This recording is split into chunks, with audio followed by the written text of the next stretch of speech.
Chapter 2. History of Lydia.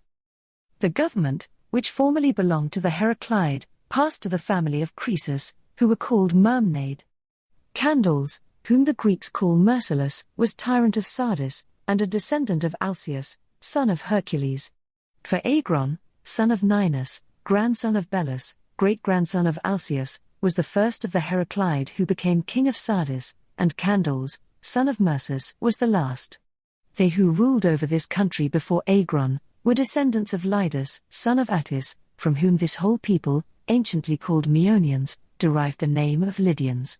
The Heraclid, descended from a female slave of Dardanus and Hercules, having been entrusted with the government by these princes, retained the supreme power in obedience to the declaration of an oracle. They reigned for 22 generations, a space of 505 years, the son succeeding to the father to the time of Candace, son of Mercus. Candace was murdered by his favorite, Gyges, who thus obtained the kingdom, and was confirmed in it by the oracle at Delphi. For when the Lydians resented the murder of Candace, and were up in arms, the partisans of Gyges and the other Lydians came to the following agreement, that if the oracle should pronounce him king of the Lydians, he should reign, if not, he should restore the power to the Heraclid. The oracle answered that Gyges should become king. But the Pythian added this, that the Heraclid should be avenged on the fifth descendant of Gyges. Of this prediction neither the Lydians nor their kings took any notice until it was actually accomplished. Thus the Mermnade deprived the Heraclid of the supreme power.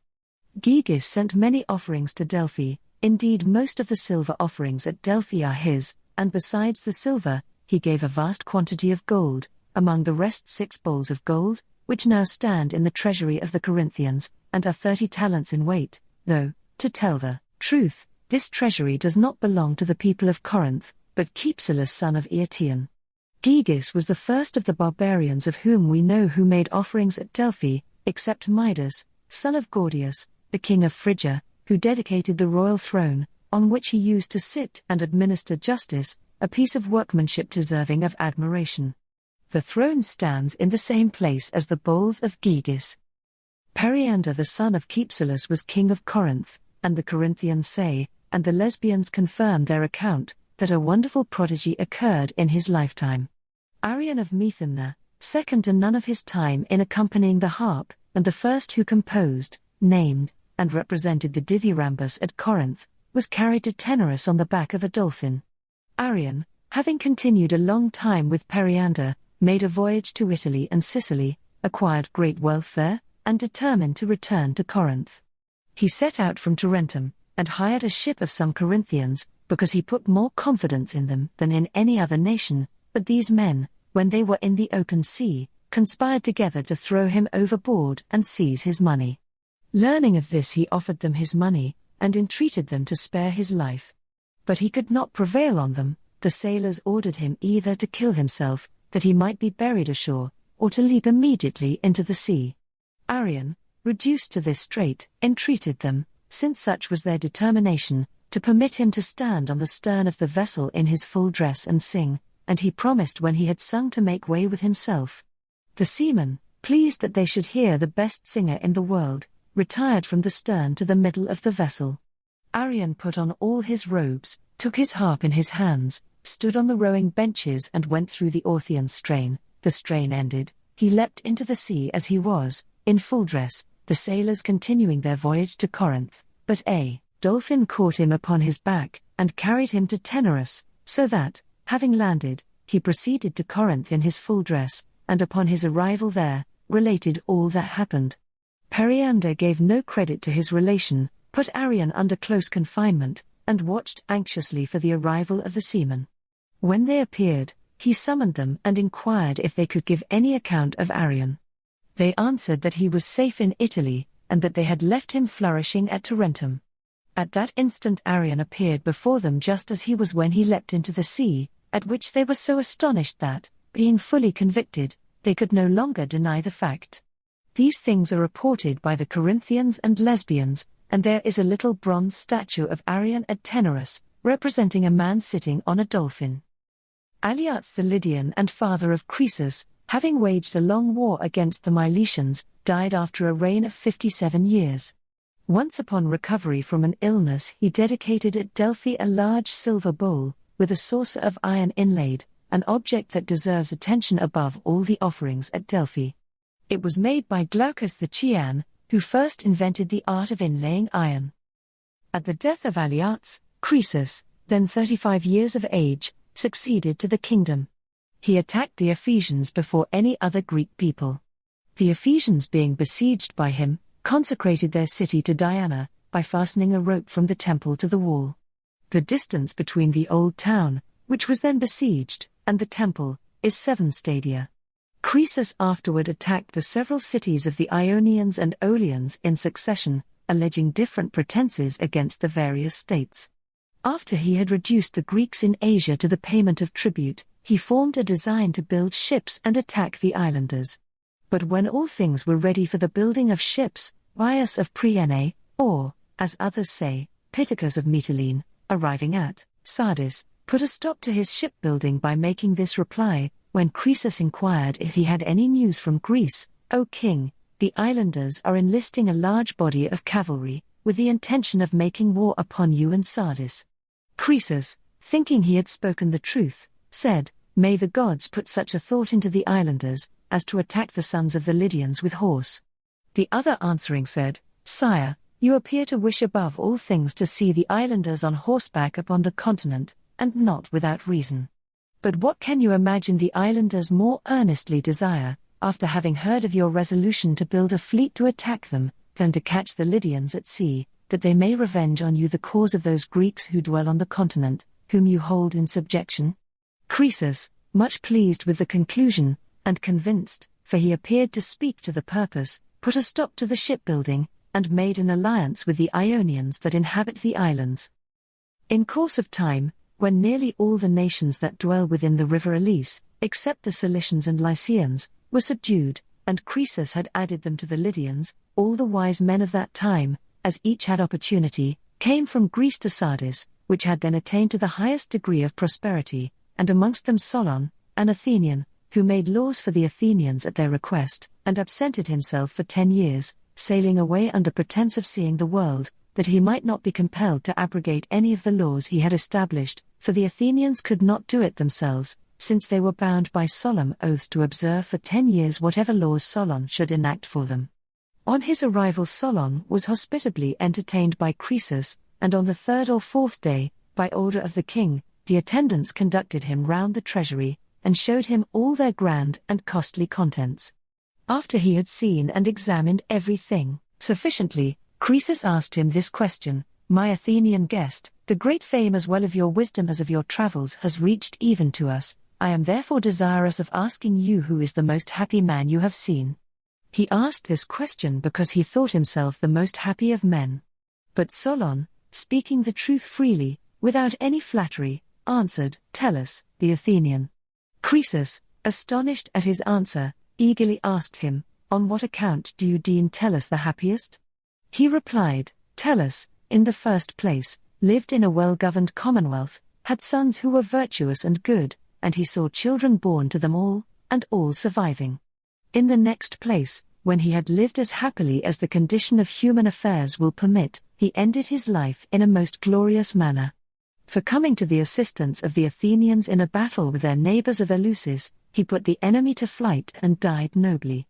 The Athenians buried him at the public charge in the place where he fell, and honored him greatly." When Solon had roused the attention of Croesus by relating many happy circumstances concerning Tellus, Croesus, expecting at least to obtain the 2nd place, asked, whom he had seen next to him. "Cleobes," said he, "and Biton, natives of Argos, for they possessed a sufficient fortune, and had withal such strength of body, that they were both alike victorious in the public games, and moreover the following story is related of them: when the Argives were celebrating a festival of Juno, it was necessary that their mother should be drawn to the temple in a chariot, but the oxen did not come from the field in time. The young men therefore put themselves beneath the yoke, and drew the car in which their mother sat, and having conveyed it 45 stades, they reached the temple. After they had done this in sight of the assembled people, a most happy termination was put to their lives, and in them the deity clearly showed that it is better for a man to die than to live. For the men of Argos, who stood round, commended the strength of the youths, and the women blessed her as the mother of such sons, but the mother herself, transported with joy both on account of the action and its renown, stood before the image and prayed that the goddess would grant Cleobes and Biton, her own sons, who had so highly honored her, the greatest blessing man could receive. After this prayer, when they had sacrificed and partaken of the feast, the youths fell asleep in the temple itself, and never woke more, but met with such a termination of life. Upon this the Argives, in commemoration of their filial affection, caused their statues to be made and dedicated at Delphi. Thus Solon adjudged the second place of felicity to these youths. Then Croesus was enraged, and said, "My Athenian friend, is my happiness then so slighted by you as worth nothing, that you do not think me of so much value as private men?" He answered, "Croesus, do you inquire of me concerning human affairs, of me, who know that the divinity is always jealous, and delights in confusion? For in lapse of time men are constrained to see many things they would not willingly see, and to suffer many things they would not willingly suffer. Now I put the term of man's life at 70 years, these 70 years then give 25,200 days, without including the intercalary months of the leap years, and if we add that month to every other year, in order that the seasons arriving at the proper time may agree, the intercalary months will be 35 more in the 70 years, and the days of these months will be 1,050. Yet in all this number of 26,250 days, that compose these 70 years, one day produces nothing exactly the same as another. Thus, then, O Croesus, man is altogether the sport of fortune. You appear to me to be master of immense treasures, and king of many nations, but as relates to what you inquire of me, I cannot say, till I hear that you have ended your life happily.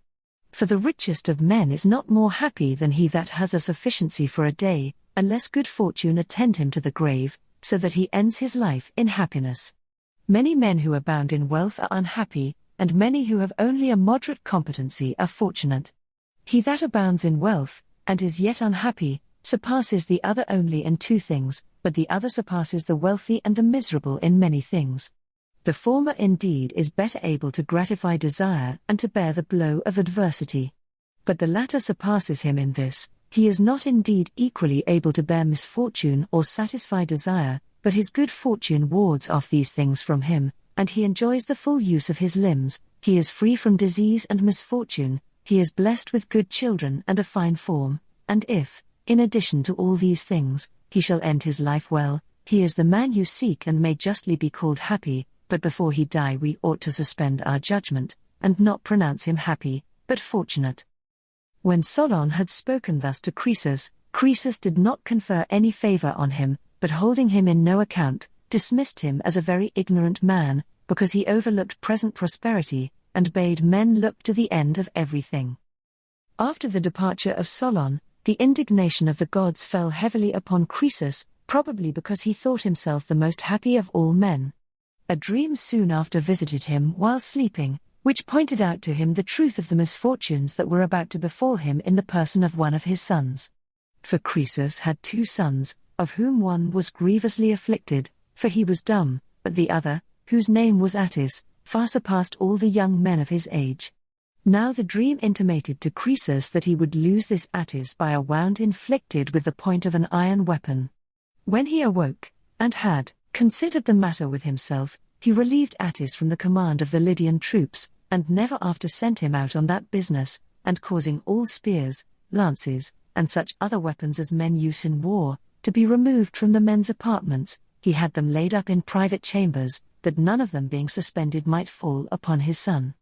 While Croesus was engaged with the nuptials of his son, a man oppressed by misfortune, and whose hands were polluted, a Phrygian by birth, and of royal family, arrived at Sardis. This man, having come to the palace of Croesus, sought permission to obtain purification according to the custom of the country. Croesus purified him, performing the usual ceremony, and then inquired, "Stranger, who art thou, and from what part of Phrygia hast thou come as a suppliant to my hearth? And what man or woman hast thou slain?" The stranger answered, "I am the son of Gordius, and grandson of Midas, and am called Adrastus. I unwittingly slew my own brother, and being banished by my father and deprived of everything, I have come hither, Then said Croesus, "You were born of parents who are our friends, and you have come to friends, among whom, if you will stay, you shall want nothing, and by bearing your misfortune as lightly as possible you will be the greatest gainer." So Adrastus took up his abode in the palace of Croesus. At this time a boar of enormous size appeared in Mysian Olympus, and rushing down from that mountain, ravaged the fields of the Mysians. The Mysians, though they often went out against him, could not hurt him, but suffered much from him. At last deputies from the Mysians came to Croesus and said, "O king, a boar of enormous size has appeared in our country, and ravages our fields, though we have often endeavored to take him, we cannot. We therefore earnestly beg that you will send with us your son and some chosen youths with dogs, that we may drive him from the country." But Croesus, remembering the warning of his dream, answered, "Make no further mention of my son, I shall not send him with you, because he is lately married, but I will give you chosen Lydians, and the whole hunting train, and will order them to assist you with their best endeavors in driving the monster from your country." The Mysians were content with this, but Attis, who had heard of their request, came in, and earnestly protested, "Father, you used to permit me to signalize myself in the two most noble and becoming exercises of war and hunting, but now you keep me excluded from both, without having observed in me either cowardice or want of spirit. How will men look on me when I go or return from the forum? What kind of a man shall I appear to my fellow citizens? What to my newly married wife? Either let me then go to this hunt, or convince me that it is better for me to do as you would have me." "My son," said Croesus, "I act thus, not because I have seen any cowardice, or anything else unbecoming in you, but a vision in a dream warned me that you would be short-lived, and would die by the point of an iron weapon. It was on account of this that I hastened your marriage, and now refuse to send you on this expedition, taking care to preserve you, if by any means I can, as long as I live, for you are my only son. The other, who is deprived of his hearing, I consider as lost."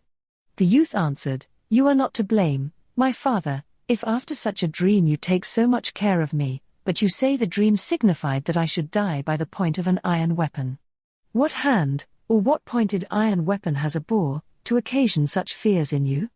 Had it said I should lose my life by a tusk, you might do as you have, but it said by the point of a weapon, then since we have not to contend against men, let me go." "You have outdone me," replied Croesus, "in explaining the import of the dream. You shall go to the chase." Then turning to the Phrygian Adrastus, he exclaimed, "Adrastus, I beg you to be my son's guardian, when he goes to the chase, and take care that no skulking villains show themselves in the way to do him harm. Besides, you ought to go for your own sake, where you may signalize yourself by your exploits. This was the glory of your ancestors, and you are besides in full vigor." Adrastus answered, "On no other account, my lord, would I take part in this enterprise. It is not fitting that one in my unfortunate circumstances should join with his prosperous compeers. But since you urge me, I ought to oblige you. Rest assured, that your son, whom you bid me take care of, shall, as far as his guardian is concerned, return to you uninjured." Then all went away, well provided with chosen youths and dogs, and, having arrived at Mount Olympus, they sought the wild beast, found him and encircled him around. Among the rest, the stranger, Adrastus, throwing his javelin at the boar, missed him, and struck the son of Croesus, thus fulfilling the warning of the dream. Upon this, someone ran off to tell Croesus what had happened, and having arrived at Sardis, gave him an account of the action, and of his son's fate. Croesus, exceedingly distressed by the death of his son, lamented it the more bitterly, because he fell by the hand of one, whom he himself had purified from blood, and vehemently deploring his misfortune, he invoked Jove the expiator, attesting what he had suffered by this stranger. He invoked also the same deity, by the name of the god of hospitality and private friendship, as the god of hospitality, because by receiving a stranger into his house, he had unawares fostered the murderer of his son, as the god of private friendship, because, having sent him as a guardian, he found him his greatest enemy. Soon the Lydians approached, bearing the corpse, and behind it followed the murderer. He, having advanced in front of the body, delivered himself up to Croesus, stretching out his hands and begging him to kill him upon it, for he ought to live no longer. When Croesus heard this, though his own affliction was so great, he pitied Adrastus, and said to him, "You have made me full satisfaction by condemning yourself to die. You are not the author of this misfortune, except as far as you were the involuntary agent, but that God, whoever he was, that long since foreshowed what was about to happen." Croesus buried his son as the dignity of his birth required, but the son of Gordius, when all was silent around, judging himself the most heavily afflicted of all men, killed himself on the tomb. Some time after, the overthrow of the kingdom of Astyages, son of Cyaxares, by Cyrus, son of Cambyses, and the growing power of the Persians, put an end to the grief of Croesus, and it entered into his thoughts whether he could by any means check the growing power of the Persians before they became formidable. After he had formed this purpose, he determined to make trial as well of the oracles in Greece as of that in Lydia, and sent different persons to different places, some to Delphi, some to Abaphosis, and some to Dodona. He endeavored to propitiate the god at Delphi by magnificent sacrifices, for he offered 3,000 head of cattle of every kind fit for sacrifice, and having heaped up a great pile, he burned on it beds of gold and silver, vials of gold, and robes of purple and garments, hoping by that means more completely to conciliate the god. When the sacrifice was ended, having melted down a vast quantity of gold, he cast half bricks from it, of which the longest was 6 palms in length, the shortest 3, and in thickness 1 palm. Their number was 117, 4 of these, of pure gold, weighed each 2 talents and a half, the other half bricks of pale gold, weighed 2 talents each. He made also the figure of a lion of fine gold, weighing 10 talents. This lion, when the temple of Delphi was burned down, fell from the half bricks, for it had been placed on them, and it now lies in the treasury of the Corinthians, weighing 6 talents and a half, for 3 talents and a half were melted from it. Croesus, having finished these things, sent them to Delphi, and with them these following: 2 large bowls, one of gold, the other of silver. That of gold was placed on the right hand as you enter the temple, and that of silver on the left, but these also were removed when the temple was burnt down, and the golden one weighing 8 talents and a half and 12 mine, is placed in the treasury of Clazomene. The silver one, containing 600 amphorae, lies in a corner of the vestibule, and is used by the Delphians for mixing the wine on the Theophanian festival. The Delphians say it was the workmanship of Theodorus the Samian, and I think so too, for it appears to be no common work. He also sent 4 casks of silver, which stand in the treasury of the Corinthians, and he dedicated 2 lustral vases, one of gold, the other of silver. On the golden one is an inscription, of the Lacedaemonians, who say that it was their offering, but wrongfully, for it was given by Croesus. A certain Delphian made the inscription, in order to please the Lacedaemonians. I know his name, but forbear to mention it.